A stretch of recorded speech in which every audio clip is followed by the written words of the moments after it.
Sir, আজকে দেখছি আপনার ভীষণ মন খারাপ। চলুন একটা গল্প শোনাই। যখন আমার ভীষণ করে কষ্ট হয়, আমি তখন এই কথাগুলো নীরবে শুনি। ধরুন আপনার খুব অসুস্থ মনে হচ্ছে, কেমন জানি শূন্য শূন্য লাগছে, ক্লান্তি লাগছে। তখন আপনি একজন ডক্টরের শরণাপন্ন হইলেন। ডক্টর আপনাকে অনেকগুলো রিপোর্ট দিল। আপনি পরীক্ষাগুলো করে রিপোর্টগুলো ডক্টরের হাতে তুলে দিলেন। ডক্টর রিপোর্টটা হাতে নিয়ে আপনার মুখের দিকে তাকাচ্ছে, আবার রিপোর্টের দিকে তাকাচ্ছে। তখন আপনাকে জিজ্ঞাসা করলো, আপনার সাথে কেউ আসেনি? তখন আপনি বললেন, না, আমি একাই এসেছি। অনেক দিন ধরেই ক্লান্ত মনে হচ্ছে, কেমন জানি মনে হচ্ছে, আমি জানি না। তখন ডক্টর অনেকটা মলিন মুখে বললেন, হয়তো আপনাকে এই কথাটা বলা উচিত হবে না, কিন্তু তারপরও যেহেতু আপনার সাথে কেউ নেই, আপনাকেই বলতে চাই, আপনি আর 2 মাস বাঁচবেন।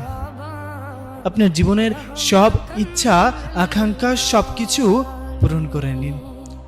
যদি কোনো কিছু ইচ্ছা অপূরণীয় থাকে, আপনি পূরণ করে নিতে পারেন। এই 2টা মাস আপনি এই পৃথিবীকে দেখে নেন। আপনার যে রোগ ধরা পড়েছে, আমি সে রোগের নাম নিতে চাচ্ছি না, তবে ভেঙে পড়বেন না। মানুষ মাত্রই মরণশীল, আজ না হোক কাল ঠিকই চলে যেতে হবে। আপনাকে এজন্যই সতর্ক করে দিলাম, কারণ আমি এমন রোগী অনেক দেখেছি। ঠিক তখন আপনি স্তব্ধ হয়ে গিয়েছেন। আপনার এত ক্ষমতা, এত জোশ, এত টাকা, এত অর্থ সম্পদ কোথায় যাবে? কোথায় যাবে? যত বড়ই শক্তিশালী মানুষ হোক না কেন, মানুষ তো মরণশীল।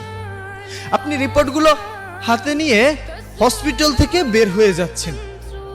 আপনার চোখে মুখে মলিন একটা ভাব। আপনি চারপাশটা খুব মনোমুগ্ধকর ভাবে তাকিয়ে আছেন, প্রকৃতি দেখছেন। কেমন জানি আপনার এই প্রকৃতি ছেড়ে যেতে মন চাচ্ছে না। আপনার ভীষণ কষ্ট হচ্ছে, দম বন্ধ হয়ে যাচ্ছে। আপনি বাসায় গেলেন। বাসায় যেতে অনেক দেরি হয়ে গেল। তখন প্রতিদিনের মতো আজও বাবা বলে উঠলো, দেখো তোমার গুণধর ছেলে এসেছে, নাও এখন হাত পা ধুয়ে খাবার দাও, খেয়ে আবার বের হোক। সারাদিন তো কোনো কাজকর্ম নেই, ঘুরবে ফিরবে আর বাবার ঘাড়ে বসে খাবে। আপনি কথাগুলো শুনছেন, কিন্তু আজ আর কোনো প্রতিবাদ করলেন না। আজ শুধু নীরবে শুনে গেলেন কথাগুলো। ওপাশ থেকে মায়ের কণ্ঠ ভেসে আসলো, টেবিলে খাবার আছে, নিয়ে খেয়ে ঘুমিয়ে পড়। আমি কোনো কথা বললাম না, চুপচাপ টেবিলে গিয়ে খাইতে বসে